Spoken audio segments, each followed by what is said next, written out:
జగన్మోహన్ రెడ్డి గారిని అరెస్ట్ చేయకుండా ఢిల్లీకి సంబంధించిన ఒక పెద్ద నాయకుడు అడ్డుకుంటున్నాడు. ఎవరా పెద్ద నాయకుడు? జగన్మోహన్ రెడ్డి గారిని అరెస్ట్ చేయడానికి ఒక పెద్ద లాబీ అనేది పనిచేస్తున్నది.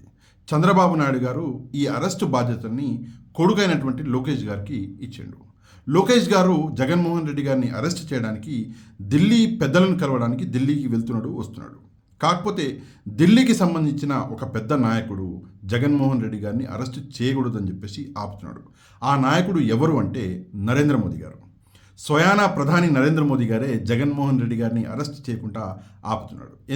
ఎందుకు అరెస్ట్ చేయకుండా ఆపుతున్నాడు అంటే, లోక్సభలో చంద్రబాబు నాయుడు గారు మోదీ గారికి బలం, రాజ్యసభలో జగన్మోహన్ రెడ్డి గారు మోదీ గారికి బలం. రాజ్యసభలో చంద్రబాబు నాయుడు గారికి అసలు సభ్యులే లేరు. కాకపోతే జగన్మోహన్ రెడ్డి గారికి 11 మంది సభ్యులు ఉన్నారు కాబట్టి రాజ్యసభలో సభ్యులు కావాలి మోదీ గారికి, కాబట్టి దీన్ని అడ్డుకుంటున్నాడు.